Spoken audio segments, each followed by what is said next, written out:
All right, everybody, welcome back for another episode of Inside Edge. This is Paul Zwaska, your host, and today it's all me.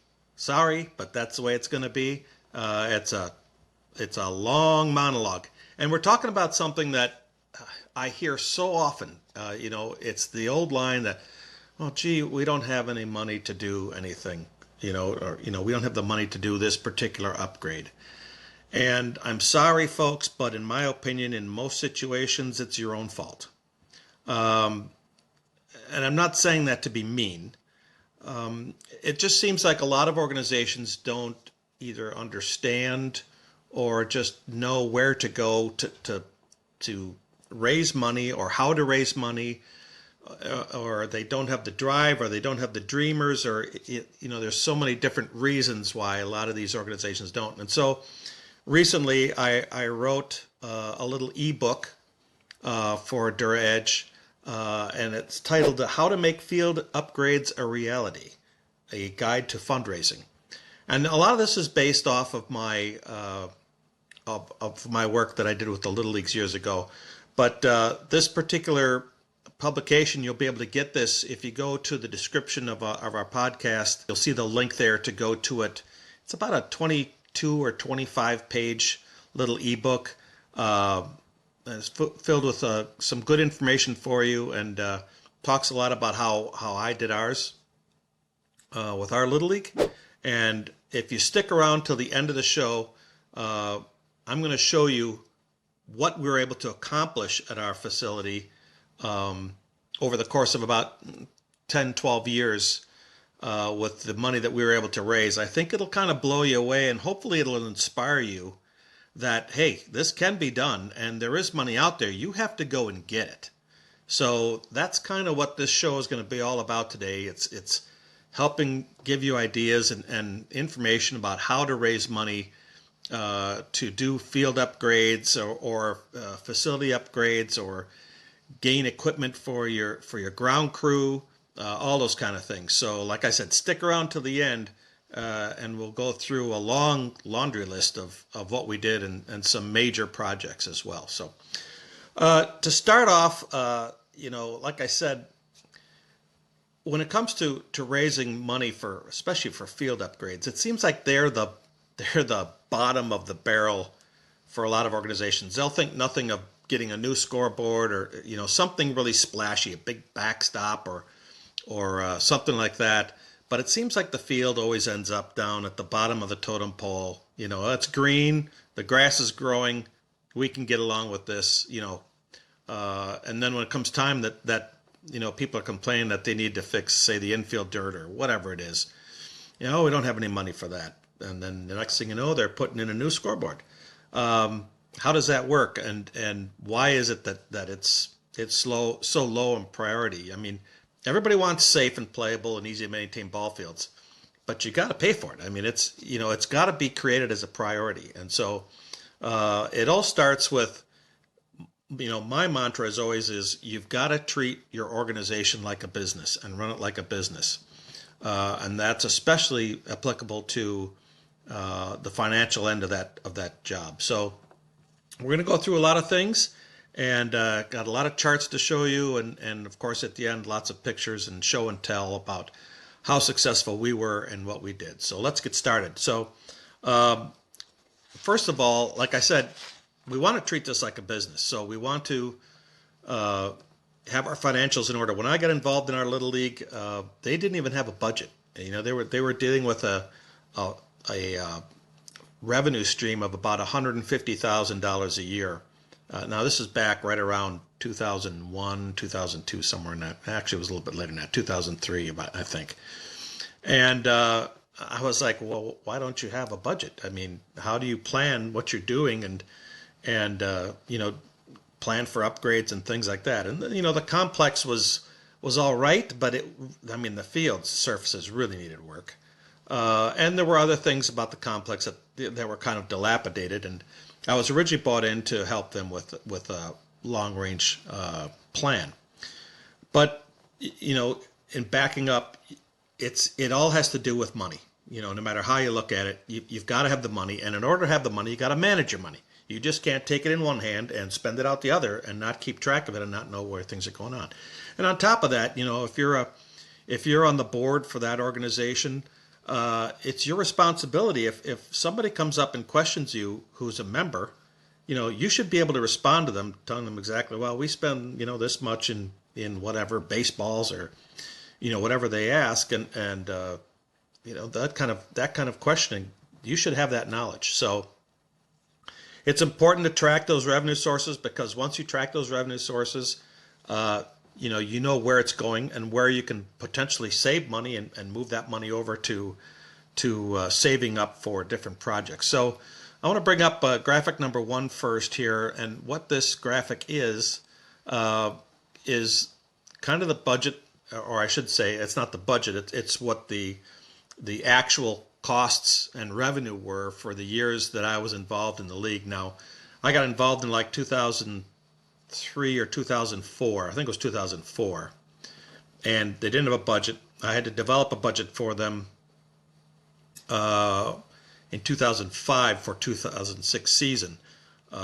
It took me the year of 2005 to actually go through and set up all the accounts and separate all the receipts and the deposits to understand where money was going, how it should be filed, and all that kind of stuff. I'm no financial analyst. I'm a groundskeeper. I'm a dirt slinger. But it's this isn't that hard, so don't let this kind of stuff scare you. But you should really know what's going on in your organization. So, but more importantly, so you can see how we kind of divided this up. The top area here is the registrations, which included both for our spring summer season and our fall ball season. So that's in our income. Our tournament team fees that the players played to be on our tournament teams, our concessions income, and our fundraising income. And then beneath that, we've got our expenses, our administrative, our tournament team expenses, our baseball operations for spring and summer, the buildings and grounds operations, concessions operations, fall ball, which is a combination of both baseball and softball. And I believe also, if I recall correctly, yes, fall ball also included our Challenger League, which was the league for disabilities that we had. Then we had our fundraising costs, our softball operations for spring and summer, and eventually information and technology towards the end of my reign there. And then beneath that, you'll see what our cash on hand was at the end of each year. So this kind of gives you an idea of how we broke things down. And of course, beyond that, I broke it down even more. I'll just pull this up for you here real quick. This is kind of the budget tracking sheet that I used to have for our organization for all those lines. So you can see it was really busted down into real tight detail. We kept track of how much we spent on soil, how much we spent on infield top dressing, how much we spent on gas and fuel, and everything was broken down. So you could really see where you could pivot and save or things like that. So that's kind of important. Next, I want to show you another graphic. Graphic number 2, if I can pull this up here, shows our, that shows our revenue and our expenditures over the course of those years. And you'll see how we started out, in 2006, we were up around 300,000, 350, almost 350,000, I believe, for income. And it rose from there beautifully from 2006 through 2012. And then you see that revenue bump off, and I'll have an explanation for that a little bit later here.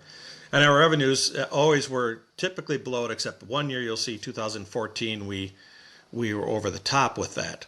But what I want you to look at is the growth there. Now, part of this was because our registrations were a little low to begin with, and I'll get on to that in just a little bit. But just to give you the nice trend, this is a beautiful trend of that line going up, and then what caused that drop after 2012.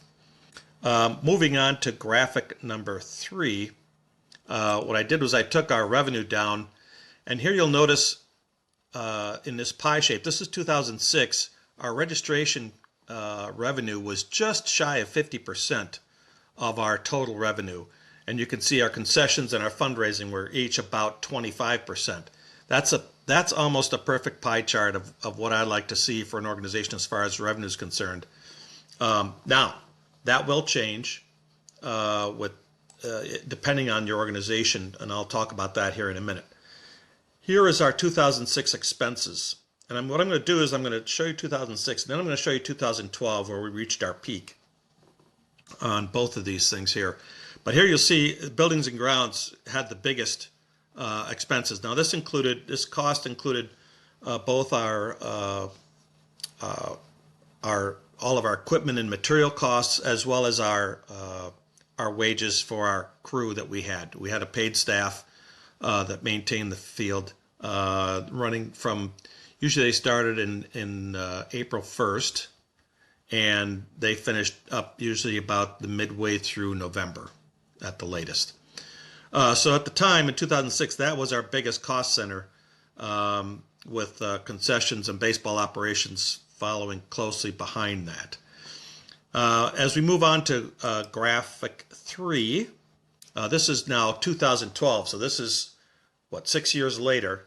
And you'll see we're still maintaining this beautiful 50% of the revenue is from registrations, and fundraising and concessions are still roughly about 25% each. Fundraising is a little shy of that, but it's filled in with the tournament teams' registrations for those players that are going to play on our district tournament teams. And then finally, graphic number 4, which is our expenditures. This shows how much, what I want to show you here is look how much administrative grew. And there were two things that caused that, and the two major things were we ended up going in and building a maintenance facility, and that we took out a 5-year mortgage on that, and that equated to about $27,000 a year that we were paying towards the maintenance facility that we had built. And then the concessions, of course, increased as we had more people there, more concessions being sold, so that just increased the amount of expenses for the concessions area there as well. Our building and grounds increased over the years. We fluctuated as much as 130 something thousand in some years, and part of that had to do with equipment purchases or other types of things that we were doing related to the facility that were grounds related, that would increase those costs. So you see kind of a breakdown of how we took care of the facility, where our money was coming from and where it was going from a percentage standpoint, kind of. I'm sorry, this graphic was graphic number 6. I'm a little off on my numbers. Sorry about that for the producer. Okay, so let's move on. Going into the registrations, taking a little bit of closer dive to that. If we take a look at our registration numbers, we're going to go on to graphic number 7. I'm going to pull that back up here. And you'll see over the top line there is the overall total. And you see how we just have a incredibly beautiful, just nice mountain of our numbers going up and up and up. Part of that was because we had started a fall ball season. And because of that, we just saw huge numbers come in there. And part of it was because back at that time in the early 2000s, we were one of the first ones in southern Wisconsin to have fall ball. And in Little League, during fall ball, there's no restrictions as to where you can pull people from. During the regular season and spring and summer ball, you are tightly regulated as to where you can pull your players from. Typically, it's broken out by school districts, things like that. At least in the cities, so that's how it's handled. But in fall ball, you can pull from anywhere. And as we did improvements to our facility, and we hosted district tournaments of the various age groups that we might host each year, and kids from out of town came and played in our facilities and saw how nice they were getting from the upgrades. we saw a huge influx of kids from some of these outlying areas, some as far as hour and a half, 2 hours away, sign up to come play fall ball at our facilities. Partially because we were the only ones in the area offering fall ball, but equally as important, they loved playing at our facility. From what they told us, they just thought that the fields were fantastic, and so that helped in bringing up our numbers. Now, the interesting thing I want you to see here, this blue line here, which shows the summer baseball, and the line below it, the red line, which shows summer softball. You'll notice in baseball, we reached our peak at 2011. And in softball, we reached our peak at 2012. And then we take a dive. What was the cause of that? It was nothing we did. But that's when travel baseball and travel softball took off. And all the leagues around us lost. That first year, we lost, 10%. Or so of our membership going to play on travel teams. And we saw that across the entire area. In talking to the other little leagues, they were all seeing the same thing. They were all losing a 10% chunk of their kids to going off and playing travel baseball instead of playing Little League. So that cut into our numbers, and we did have to do some manipulation over the next couple of years to try and stop the bleeding from getting worse and actually getting some of the players back. But that, of course, that all played into what happened with our finances as we went along there. Of course, they decreased there for a little while until we were able to stabilize them. As I was talking about, when I first got involved with Little League back in 2002, right after I came back from Baltimore from working for the Orioles, because I grew up around here, we signed up my son, and I remember writing the check, asked my wife, how much should I rake the check out for her? And she goes, $95. I said, $95? I said, is that it? I said, that seems awful cheap compared to all the other sports he was playing. It was by far and away the cheapest that we needed to write a check for. So I wrote the check, and we got involved, and when I got to the facilities and saw the condition, I'm like, holy mackerel, and this is being privately taken care of. And I said, clearly they're not charging enough. And when I got involved with the board, that was the first thing I told them. I said, you guys are not charging enough. You're leaving money on the table. You're trying to take care of this facility and you claim you don't have enough money. That's your own damn fault. You're not asking for the right amount of money in order to properly take care of it.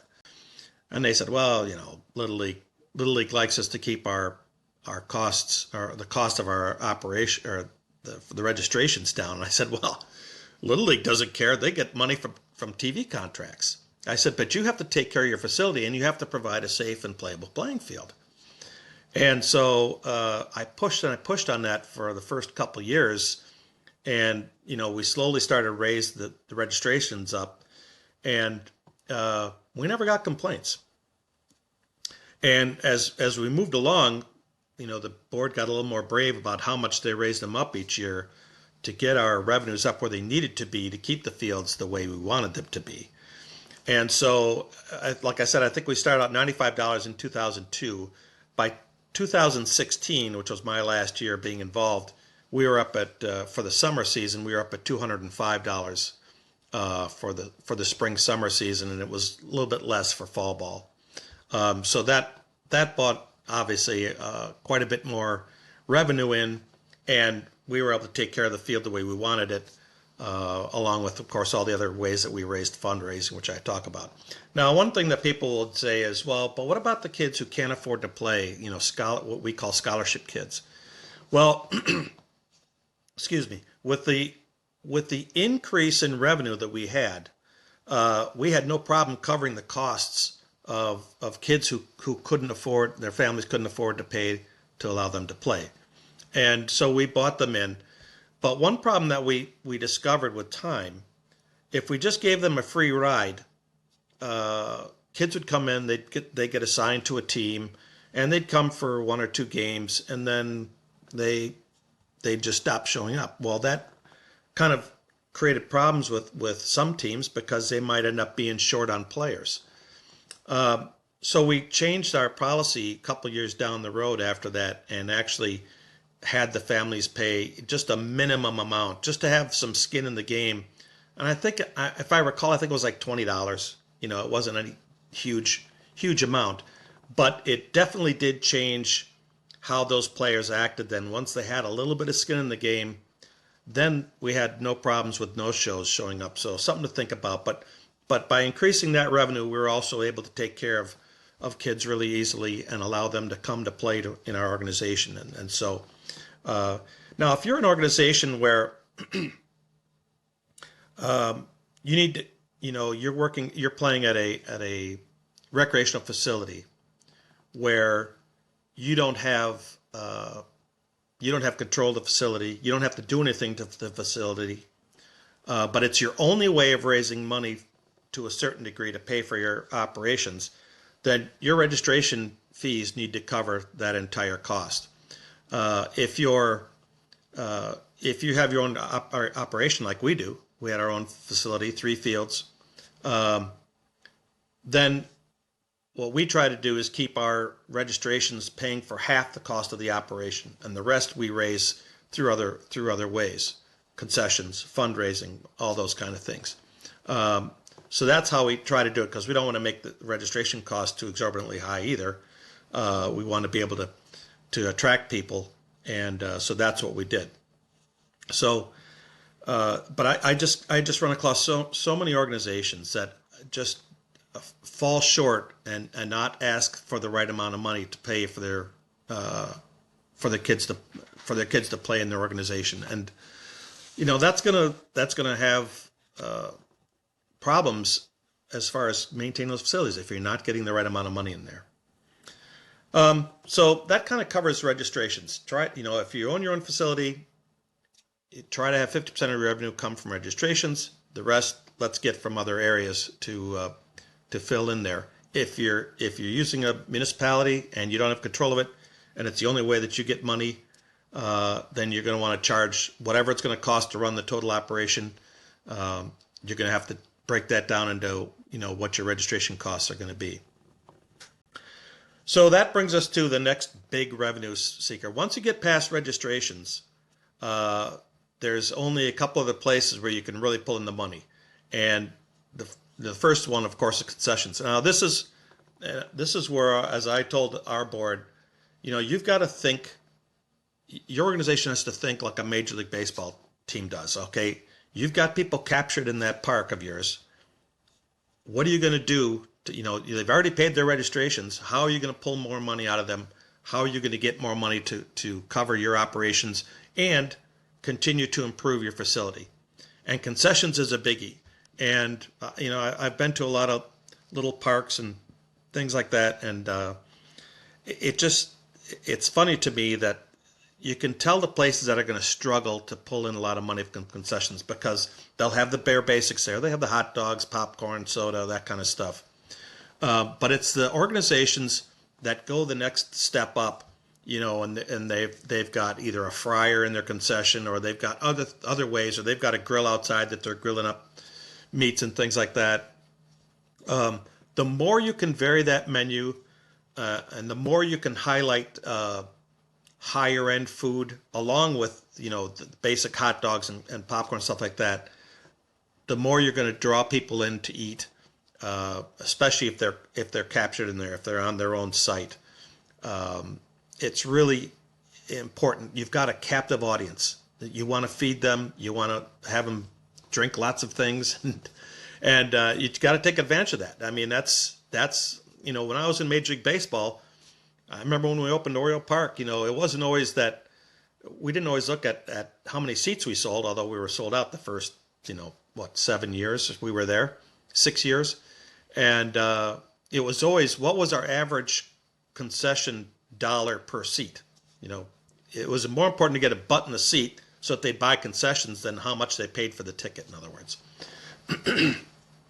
So the concessions are an important thing, and you can go a long way with these days with just having your basic stuff, and then what I always suggest is get yourself a commercial air fryer oven, because that opens up a ton of opportunities of all kinds of different things that you can go ahead and cook for your fans that are out there.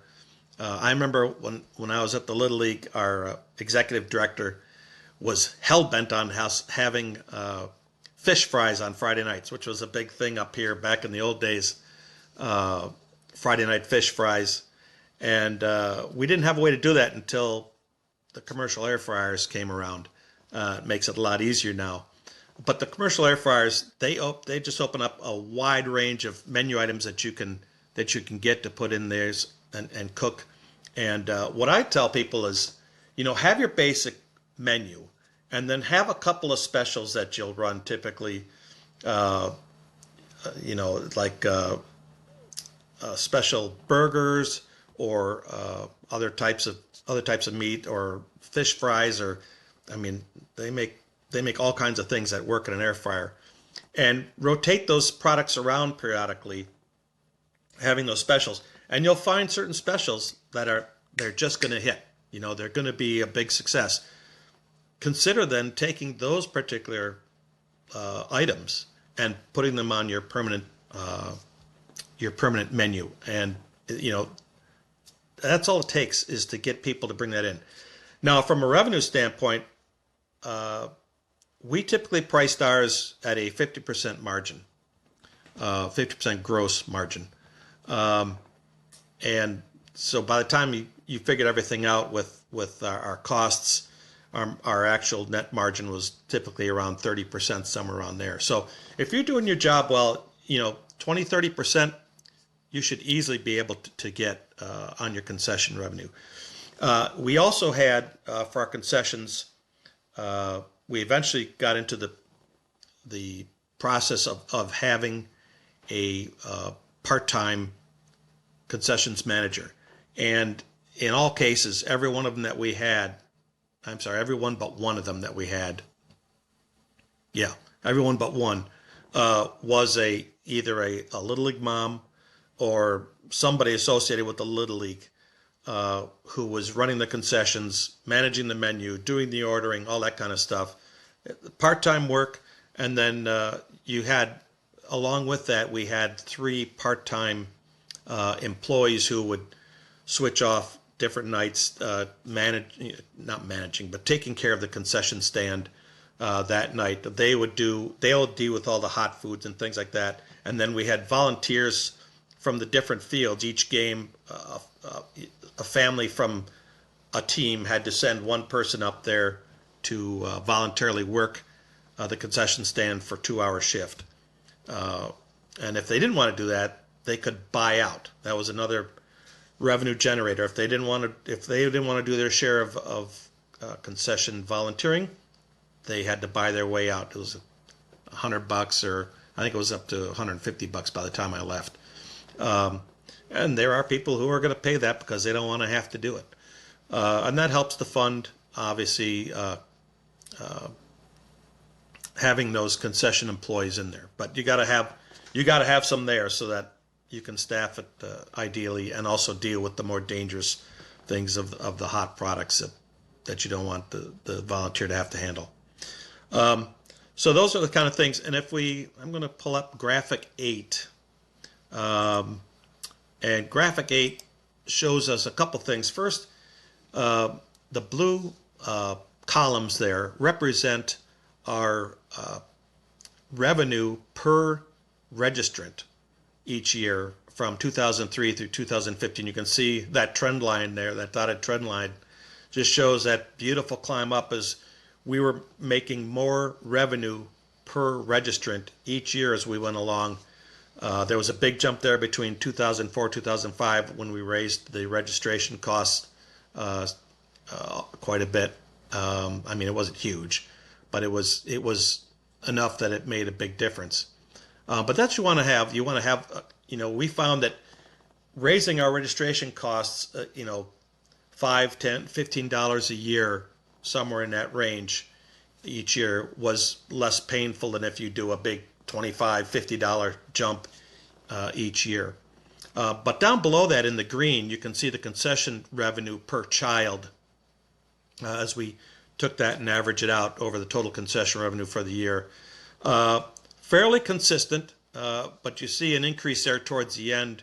That was a new concessions manager that came in that was really, just really taking the bull by the horns and going with the specials and really doing some fantastic things with the specials that help to bring that revenue in. So it does make a difference when you have that kind of initiative and creativity more than anything else to help bring those revenues up. So that's kind of what I got to say about concessions. So let's move on to sponsorships. When it comes to sponsorships, you can have individual team sponsors, outfield and ballpark advertising signage, field complex naming, scoreboards, add picnic tables, picnic pavilions, play area sponsorships, more, you can get creative in all cases. And sponsorships come in all different levels. For smaller items, like, for instance, our teams did not get T-shirts for uniforms that they could keep and then run away with at the end of the season. We actually purchased really high-quality uniforms, put our sponsors' names on them, and the sponsors, they were a 3-year deal. They would sign the contract for 3 years. They sponsored the team. They could pay it all up front, or they could pay it all up front with a 10% discount, or they could just pay X amount over the once every year they paid a chunk of that. But those really nice uniforms lasted us for quite a long time, because those sponsors quite commonly would re-up every 3 years. We've got some that have been there since the beginning back in 1964. They're still there today. Now, that doesn't mean we've had those. That doesn't mean we've had those uniforms since then. We do upgrade the uniforms with time. But typically we can get at least two rounds of contract. And so if it's a 3-year contract, then another 3-year contract. So 6 years out of a uniform is not unheard of for us.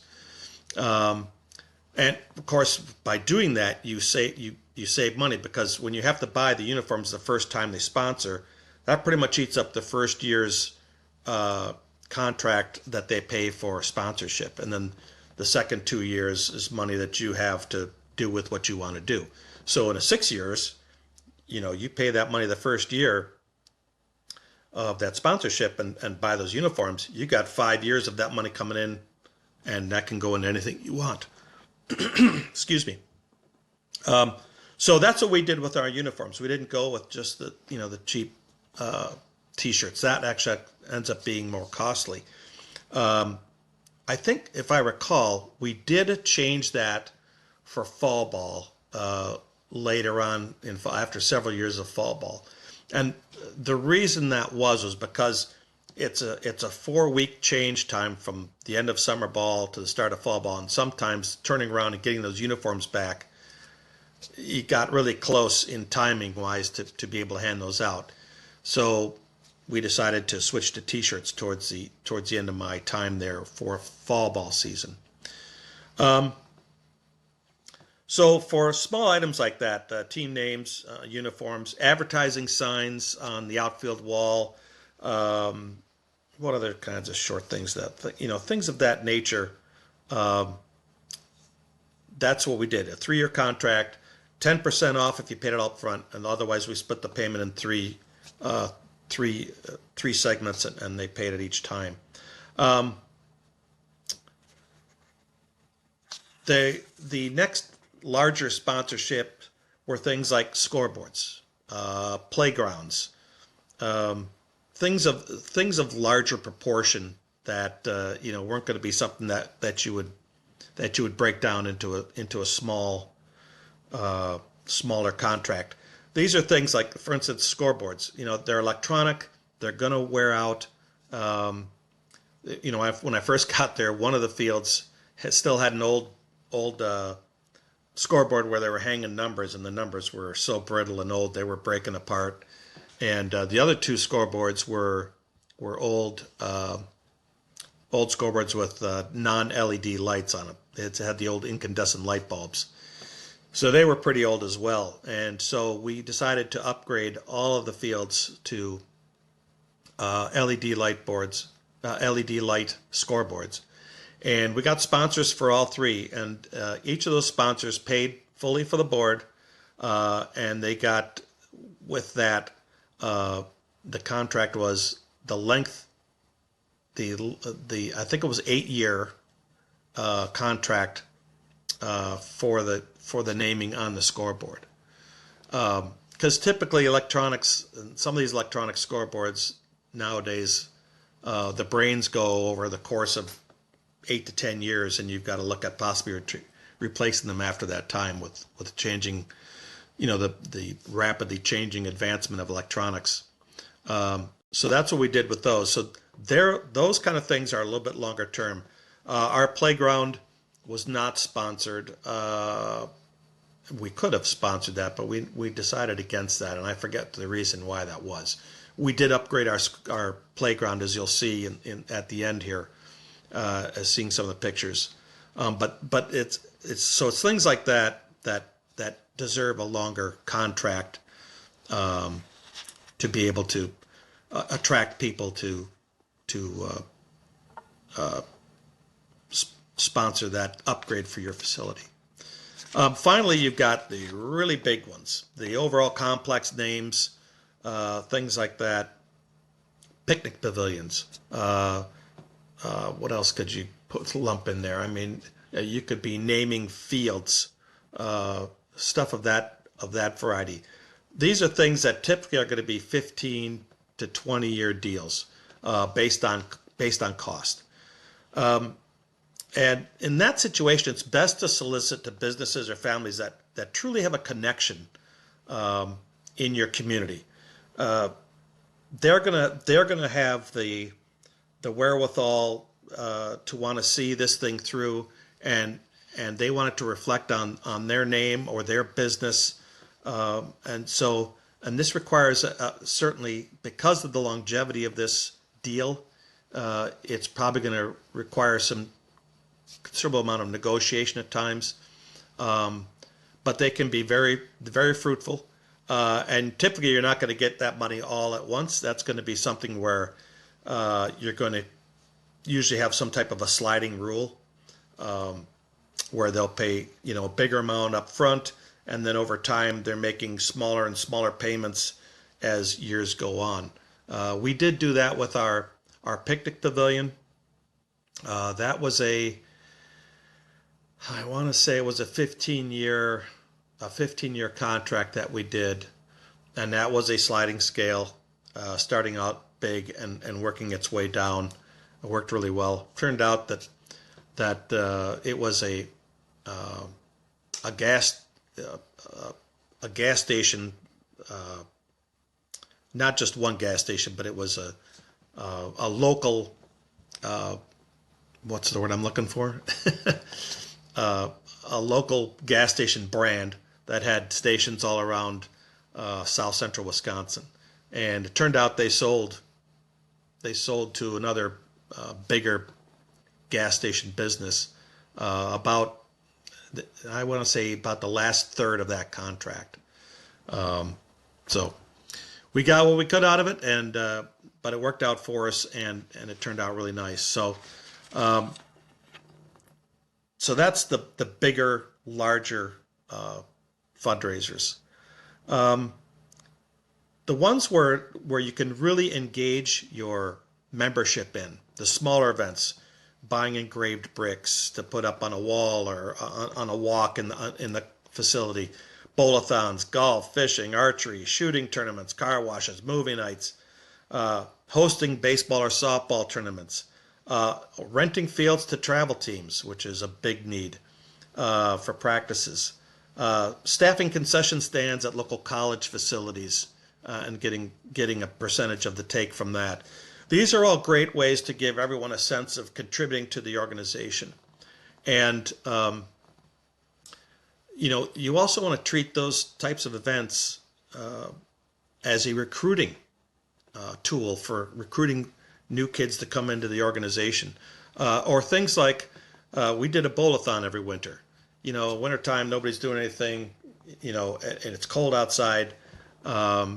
Kids are playing winter sports, but they'll go do a bowl-a-thon for the organization, and then they'll bring some of their friends to play in that. We use that as a fantastic tool for bringing kids in and letting them see the organization, and it carries that summertime activity over into the wintertime, so they never stop thinking about the league and what the league needs and what the league is all about. It's about families, bringing people in, and we have a silent auction that goes with the bowl-a-thon and all that kind of stuff, and that's a great wintertime fundraising situation that, again, it brings in more new people into the organization with that exposure that you have in that type of an event. So those kind of little things like that, while they might not make the big dollars that some of these other sponsorships and things are, they create more vibe about your organization, and they still bring in money in at the same time. So they're kind of a dual purpose type of thing. So you want to make sure that you include those things. And the sky's the limit about this stuff. Just think about there's so many different opportunities. You have to have somebody who's really creative, who can think of something that's unique. You got to be careful sometimes about the timing of when you do some of these things, obviously, because you might run into other organizations who might be having some very big fundraising events at that time. But yeah, that's the thing you kind of want to think about. Business community gifts. For instance, in our situation, we already have a lot of business communities in our Little League because they have advertising signs along the outfield wall. But you come into situations where you've got a project you want to do. And it kind of helps if you've got sponsors already that may be advertising at your place.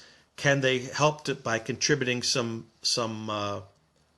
product in order for you to achieve whatever it is that you're trying to do at your facility? Can they donate product? Will they give you a better price on the product? Will they, in some cases, if they're a services organization, plumbing, electrical, whatever, can they contribute labor? We had very early on in our organization, when I was there, we upgraded our irrigation system. We were on city water at the time, and unfortunately we were at the dead end of the water line. And I think if I recall, our static pressure was like a pathetic 15 psi. I mean, watering that parts of the field was like using a watering can. It was that bad. And so we decided to put a booster pump on. And we had one of the local plumbers was on, his son was on the same team as my son, and he got word of what I wanted to do. And he said, well, I'll volunteer to install the booster pump for you if you guys buy the booster pump. So that was great. We put the booster pump in, and wow, it totally changed the operation of that field, because now we had water. I mean, we went from 15 psi to 90, and we were cooking. We were getting some decent water on the fields, and that alone, that little upgrade, makes all the difference in the quality of the playing surface, because you get water onto an infield skin, for instance, and it makes the play on that infield skin so much better. Keeps dust down, gives you resiliency on the surface, gives better traction because the soil is cohesive and holding together. And of course, you're able to water your grass and keep the grass thick and spreading instead of letting it dry out, get parched. And, you're going to get a lot of more bad ball hops because of it. So just that little simple thing right there made a huge difference to those ball fields. But that's one where we took advantage of a plumber that was in our organization to help us improve that facility. So you want to check out, you get to know who's who in your organization. What do they do? Where do they work? is it something that maybe you could go to them and say, hey, do you think we get some materials from your organization? Could they give us a good rate, since we're a non-for-profit business, that kind of thing, or is there some labor there that we could help, or would you volunteer to help us do this particular project? Those involvements sometimes are bigger than what you ask for, depending upon the relationship of the business with the community. So, very, very important connection. Stay involved with your business community, because they could really help out, not just financially with the sponsorship, but sometimes even with labor. So that brings us now to grants and foundations. And this was an area that I had to dive into with absolutely no experience at all at the time. Getting close to the end of my career with the Little League, there was a lot of projects I wanted to get done before I left, because I wanted to walk away from there knowing that they were in great shape, ready to go. They wouldn't need anything major for quite a while. So I put together this laundry list of ideas and projects that I had, and working with others on the board, we put this thing together, and we created a capital campaign. And I probably got a little overzealous, and probably asked for a little too much. And that's a mistake I made, and I learned from that mistake. But one of the things that you do in a capital campaign is you're going to go after grants and foundations that give out money for different things, and different foundations have different interests as to what they give, and some give to the arts, some give to youth programs, some give to sports, and so on and so forth. They all have their focus, and so they are a different animal. I highly recommend, if you're going to do that kind of thing, you get yourself a grant writer, and hire a grant writer. We did that, and they just know how to fill out these grant, not proposals, but the grant applications. And there is special wording that they know about that is going to click with the people who are handing these things out. They know the special words that these people want to hear, and that kind of helps you in the selection process. The other thing that grant writers do, though, is they know the philanthropic people in their community. And, while you might know of some grants, they might know of some other people that might have some interest in your little realm of the world, to help upgrade your facility. And so they have their contacts, and they'll go talk to them and say, hey, I'm working with an organization right now. They've got youth baseball and softball, and they want to do this and that. They want to have a field for kids with disabilities, and they want to raise this much money to facilitate that. Are you interested in that kind of stuff? So that's very valuable. That's not something typically that you're always going to know about.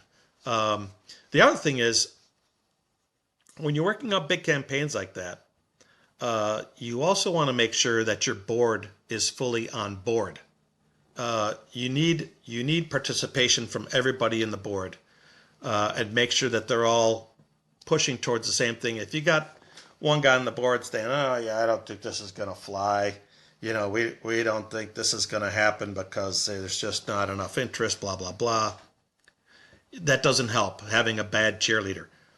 So we want to make sure that we've got people in our organization that have great interest in making sure that this kind of thing is going to go forward, and we're going to have success. So make sure that you've got a board that's, again, fully on board. And that was something we struggled with at the beginning with ours.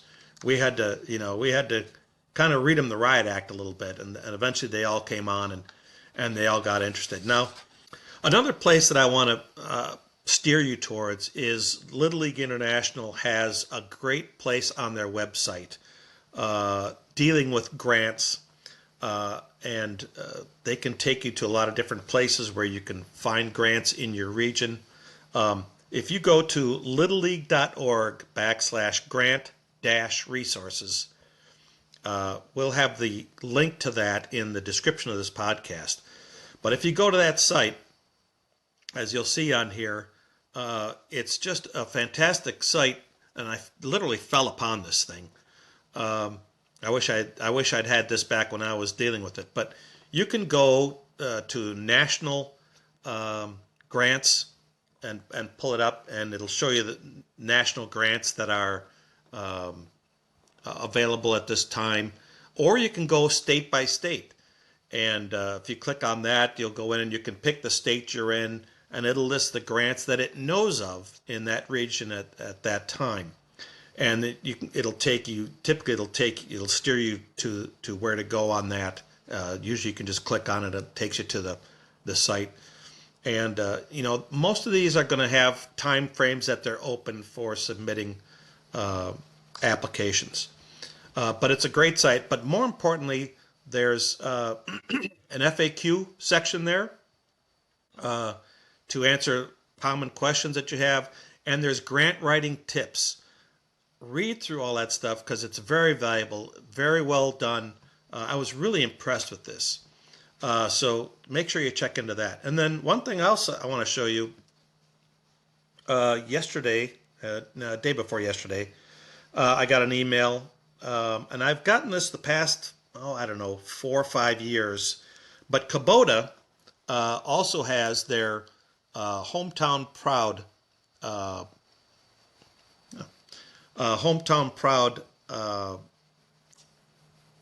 grant situation that they do every spring.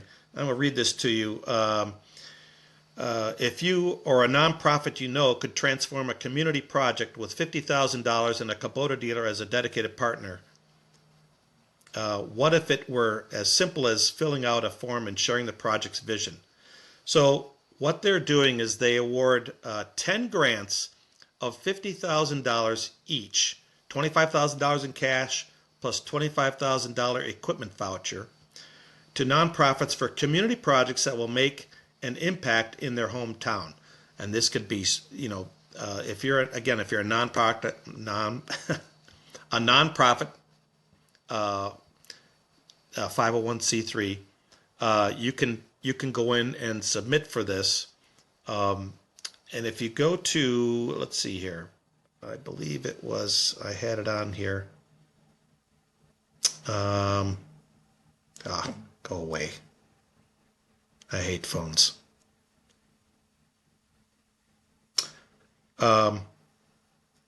Just Google Kubota Hometown Proud Grant Program, and that should come up.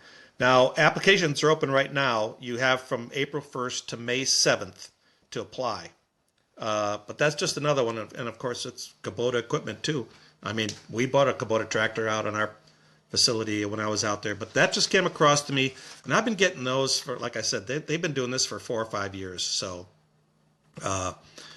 check into that one and see if there's something that you can do with that situation. I mean, 50 grand, that's a nice little piece of money I wouldn't mind having.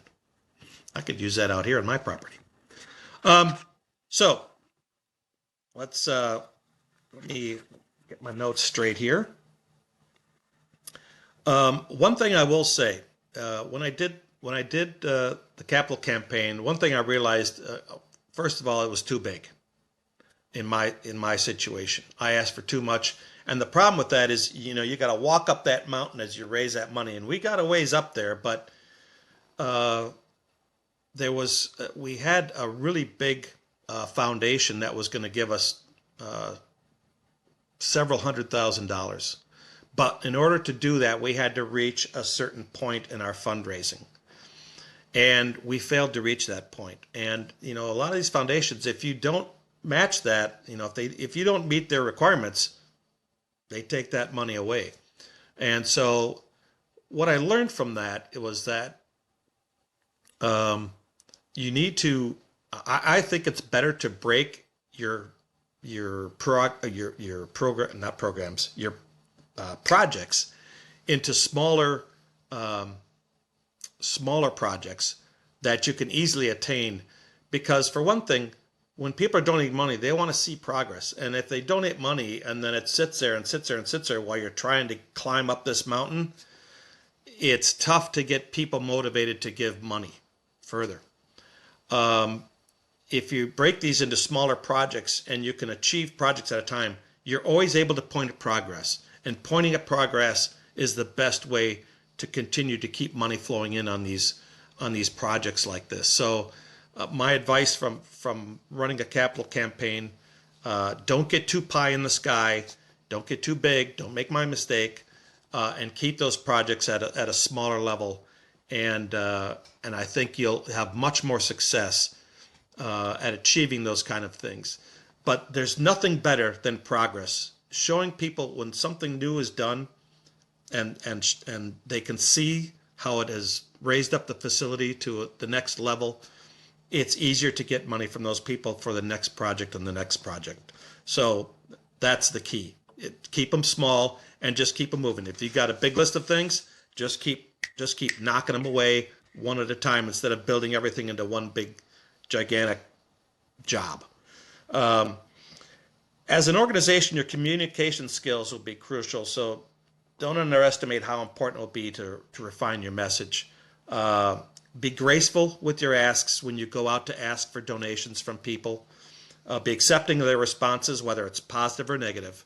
And be ready, because you're going to get a lot of negative. But celebrate the wins and learn from the rejections, and then adjust your fundraising strategy accordingly. Okay? It's never easy asking for money, that's for sure. But if you've got wins under your belt to show people that you're doing things, there's no better advertisement in the world to get people to help you move on to the next thing. And the other thing is again, having the board involved, or whoever the groups are that you have, you're going to need a whole cast of characters to help you with this. Don't take this on by yourself. You need a lot of people. You need a general or generals, people to coordinate and lead the army to help you raise this money. You need dreamers, that was my primary job in the campaign. I was a dreamer who came up with, okay, these are the things we want to do. This is how much they're going to cost, and talking with the contractors that would do that kind of work and that kind of thing. So you need dreamers. Dreamers are the ones who are looking down the line. What can we do to make this facility better and live on and grow? You need bean counters, people to manage the budget, to find the savings, to help you collect that money to do it. You need marketing gurus, people on your board who can really create a professional-looking brand image of your thing. One of the things you're doing with your organization is you're branding it.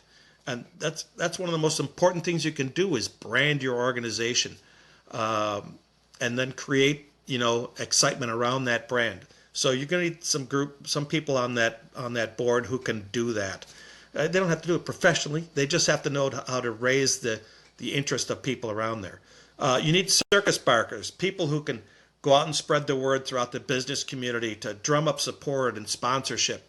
They're like the cheerleaders out there, chasing down people who might be interested in doing sponsorships, or doing complete cold calling of business, and say, hey, wouldn't your sign look great out here? Or wouldn't you love to get involved with this project that we're doing, that kind of stuff. You need drill sergeants, people who are there to ensure that things are getting done at the facility. That was obviously the other job that I had on the board, since I oversaw the buildings and grounds. And then finally, you need mentors, people who are having success in that group, who are getting more yeses than everybody else, to help mentor the other people who are struggling to get people to donate. Let them know, this is how I succeeded, this is how I approached people. Maybe you should try this group here, that kind of stuff. Those people are just as important as everybody else. So everybody's got a job, or in my case, 2 or 3, or don't let it fall all onto 1 or 2 people, because it's just not going to go well. It takes an army, as the old saying says, to do these kind of major project fundraising projects. So don't be afraid to make mistakes, but get out there and, again, your imagination is everything. And again, if you're dealing with a municipality where you don't have control of the field, but you'd like them to do upgrades, but the municipality doesn't have the money. I mean, they're stretched thin almost every time. Talk to those municipalities, have talks with them, and see if they'd be willing. If you can raise the money for the project, will they allow it? Will they allow you to put signage up on the outfield? Will they allow you to somehow do concessions there? Whether it's bring a trailer in at the time and do that kind of stuff. If you have, if you're bringing in enough people to do that kind of thing. Anyways, talk with the municipality and see how much they're willing to cooperate. And you might run into a municipality that said, no, we don't want to do anything. We don't want to improve anything. But in a lot of cases, you'll find that if you do the fundraising for, say you want to put batting cages up at a municipal field, say, hey, if we raise the money for the batting cages, will you guys install it or see that it gets installed or whatever? More often than not, that kind of stuff, they will work with you to see if they can make that move. So all these things to think about. If you have questions about all this kind of stuff, you can always contact us at Inside Edge. I'll read your questions and I can help guide you as best as I can. Again, I'm not a professional, but I've done enough of it to see the proof of what we were able to do at our facility. And with that, let me do just a little bit of show and tell and show you the kind of things that you can do. So probably my biggest project that I did, and we did this in 2008. No, I'm sorry, 2009. It was right after the big tank in the economy and construction companies, everybody was looking for work because there just wasn't work out there because nobody had money. And I said to the board, I said, you know what, guys? Now's the time to pull the trigger on building a maintenance and storage facility. We were renting a couple of storage units. There was a storage place right behind our facility, the kind where you go and you rent a 10 by 10 or whatever, and you shove all your crap in there. We were doing that too. We were renting two of those to store a bunch of our stuff. And I said, we need a new maintenance facility, and by doing that, we could kind of kill two birds with one stone. So we did this $175,000 Taj Mahal. That's what it ended up being. But if you look at these images here, image one here shows our old maintenance shed. So this shed is the one on the right here, the gray one on the right. There's two of them. But the gray one on the right was the original concession stand from 1964 that had been converted into the maintenance storage. And in image two, you'll see inside, we had our Toro Workman that we had purchased about a year or two earlier, crammed in here. You can see we had to have the tailgate up in order to close the garage door. But as we carry on here in image three, our workbench, you can see we're just crammed into this little tiny shed. And here on image four, you see in the back our storage for our tractors. This was very early on when I was there. When I first got there, we had two Sears Craftsman tractors, both broken down. We had to take parts from one to get the other one to work. We eventually moved up to these, and then you'll see what we moved up to a short time later. We moved into the commercial world. In fact, going back to that image two, that Toro Workman was the first commercial piece that we bought. We were working the first couple of years I was there with those tractors, pulling around a garden cart, and that's how we would move around 20, 30 tons of infield dirt or top dressing materials, all hand loaded and all hand unloaded. And it was a bear. So it was fantastic when we were able to move up into the commercial world. Image 5 and 6 show the progress of our new facility being built. This was a 55-foot by 45-foot pole barn. And on image 7, you'll see we added on to that a place for families to sit at picnic tables and watch games out in front. One of the problems that we had was we had no place for people to run when weather came around, when bad weather came around. And so that was one of the reasons we put this picnic porch on. And you can see here our stop and go sign up there was the name of the gas station organization that sponsored the picnic porch. But it had a tremendous view, as you can see here in image 8, looking out to not just the field there that you see in the picture, but there's another field to the left of there that people could watch games from both of those fields in that one place, while they could families could sit there and eat whatever that is they bought from the concession stand. On the inside of that building, on image 9, this was our vehicle storage here, and then along with our hand tools on the wall. And through that white door there on the left-hand side of the picture was the grounds office, which if you go to the next image, image 10, you'll see the inside of the grounds office at the time. This was right after we had built the place, so it really hadn't been filled out yet. But it was a nice place for us to cool off during the workday when it was really hot and humid, and in this wintertime when it was cold. On the other side of the vehicle storage, you see over on this side in image 11, again, this was shortly after we had opened up, so we didn't have this area organized. We ended up putting in racking here for all of our bag product, our drying agent, our top dressing materials, our chalk, fertilizer, you name it, all went up on the top of the rack, and on the underneath we had our walk behind equipment, seeders, overseeders, fertilizer spreaders, chalkers, painters, you name it, was all underneath there. And then this was the biggie. On the outside of the building, we had beautiful soil bin storage. We had 4 bins, one for infield soil, one for infield top dressing, one for warning track material, and one for topsoil. And then, of course, we had our fuel tanks.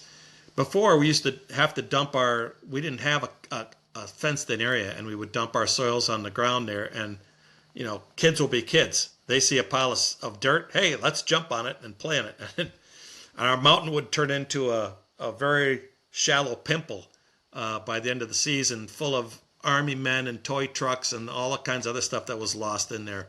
So this was a great luxury for us to have these soil bins.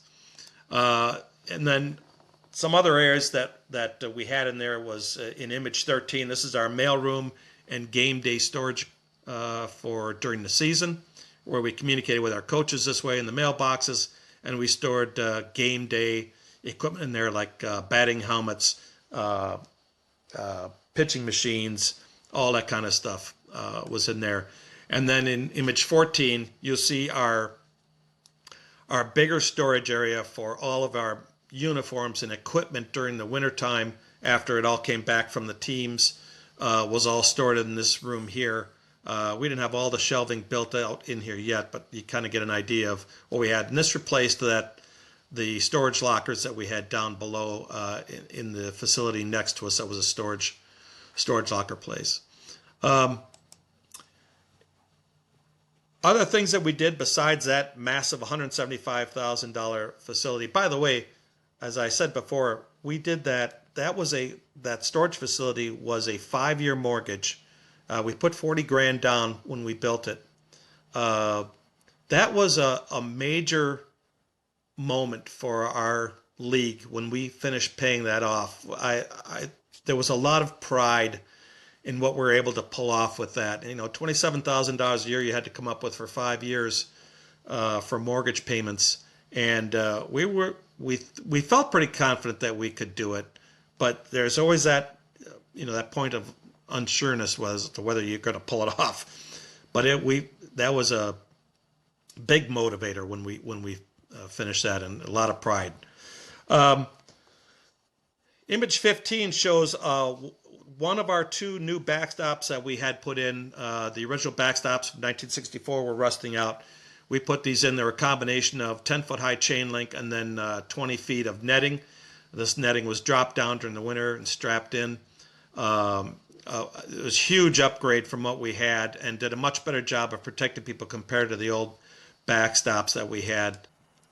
This is our other backstop. This is on our 11 and 12-year-old field. This was same thing, a chain link backstop at the bottom with netting on top. Obviously, we didn't bring that all the way down to the ground, and I never advise you to do that kind of thing because rodents like to chew on netting. So we use chain link, and again, same thing. We were able to drop this net down in the wintertime, ball it up on the top of the chain link, and then strap it there for the wintertime, and then extend it back up in the spring. So those were two big purchases. Next, image 17 is one of the three scoreboards, and you'll see here we've got Walmart was the sponsor of this particular scoreboard on this field, but these were all new LEDs at the time. These were purchased, I think, back in 2007, if I recall. So those were a nice addition. And then I don't have pictures, and not that you really need to see it. We did end up putting in a well. Actually, we did that with a grant from Little League. For a while there, Little League was giving grants for upgrades to facilities. I don't know if they still do now. I don't think they do. But that was a $20,000 grant, and the well and the building around the well ended up costing us, I think, about $30,000 total. And we put that in. Image 18 shows us, this was our first of our three fields that we renovated all three fields, the infields. This was our 11, 12-year-old again, where we stripped the entire foul territories, stripped the infield grass, totally regraded, recrowned them, and resurfaced them. And at the same time, we also did Dura Edge upgrades on our infields. So that was all done one field at a time, 1 year at a time. Each year we did a different field. This one here, if we go on to image 19, you can see it's just totally gone there, except for the outfield grass is still in place. And the finished product here, this is late in October, early November, I think this was, that we had finished up. Totally resodded and the dirt reworked. So we did that for each of our three ball fields, stripped, regraded, and resodded. We put in automatic irrigation on our 90-foot diamond on the infield and foul areas. We amended all three infield skins with Dura Edge, as I had said before. We installed 10 to 12-foot wide warning tracks with 4-inch profile of crushed red granite on both of our 60-foot diamonds, including the field that I was just showing you under construction. So we had warning tracks both down by the dugouts and the backstop, but also out in the outfield. And actually, I've got pictures here. I forgot. On image 21, you see our guys. We did all this ourselves. We cut out the tracks, excavated them out with our Kubota tractor, and went back in and put in the crushed red granite warning track. And you see the finished product here on image 22 on one of our fields. So that was a nice upgrade. And then we had our playground that I had talked about earlier. This was our original playground in image 23. Pretty pathetic. This is what was left of it, I think. If I recall, where the young girl is climbing up there on it, that used to have a roof up on top, and you can see where we sawed off the roof at one point in time because it was in such bad shape and it was actually becoming a danger to the kids. And you see where the 4x4s up there are all cut off. So we replaced that with image 24, a really, really nice playground system. We had to excavate out into the hill here, put in this stone, very expensive stone retaining wall, but it looked beautiful when it was done. We've got 12 inches of wood chips here, special wood chips for playgrounds for proper cushioning. This was a huge hit with the kids. We improved our batting cages and added soft toss stations as well to those batting cages. We added a complex-wide PA system. And then, of course, there was the equipment we purchased for the ground crew, the Toro Workman that you see here, image 25 for my producer, to keep up with what I'm talking about. Image 26 showed a Toro Groundsmaster zero-turn front rotary mower that we used. These all took, both the Workman and the zero-turn took the place of our small garden tractors. We got rid of those. And it's really been nice having commercial equipment out there. I mean, they still have this zero turn today, and that unit, I believe, now is about 16 years old, if I'm not mistaken. The Workman they'd recently replaced with a new one. That original Workman, I think, lasted 16 or 17 years. So that held up really well compared to, equipment that's made for homeowners, which isn't built for the kind of beating that it gets at our facility. And of course, we also purchased a Toro infield groomer. This one also is still there, and that one is about 14 or 15 years old now. And then, of course, our Kubota tractor that I talked about earlier, doesn't show it here, but we had a front end loader on it. That was huge for us. I mean, that was big. When you talk about shoveling a lot of material by hand, loading up and then unloading by hand like we were doing the first couple of years I was there, it'll make a man out of you, that's for sure, but there's nothing better than having a front end loader to be able to fill that Toro Workman with materials as you haul them out onto the fields. Really increased our productivity and speed in getting things done. Then, of course, we had other small stuff like a Husqvarna sod cutter, Husqvarna overseeder, Husqvarna rear tine tillers, edgers, other smaller equipment, power tools, hand tools. I mean, when you think about that list, as you look at that list here on your screen, that's a lot of stuff that we did in a matter of 10 years that we had accumulated so much money to do all those kind of things. So I'm hoping that seeing what we were able to do, hearing what we did, can motivate you to think differently than just saying, oh, we don't have any money. It's up to you, folks. You have the power to raise as much money as you want, not your municipality. They don't have that kind of power. You do. Especially if it's your own facility, you definitely have that power. You just got to have the imagination and the drive to do it. So with that, again, I want to remind you that if you want to see that that ebook that we have, check out the description in the podcast here. It'll have a link to that. It'll have a link to that Little League International page for grants. And by all means, if you've got questions, don't be afraid to email us.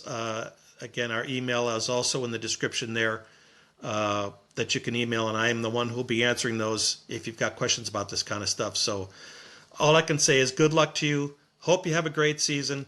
By all means, push it to the limits. Try and find as many ways as you can to raise money, and you'll, at some point in time, you're going to get into a groove and be able to start doing some of these great projects to improve your facilities. All right, have a great day. Thanks for listening. We'll see you on the next episode. And that about wraps it up for this episode of The Inside Edge, brought to you by DuraEdge.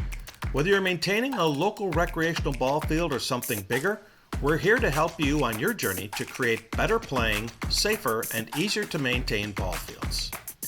To watch past episodes, you can find them on your favorite podcast sites like Spotify, Apple Podcasts, Podbean, YouTube, and others.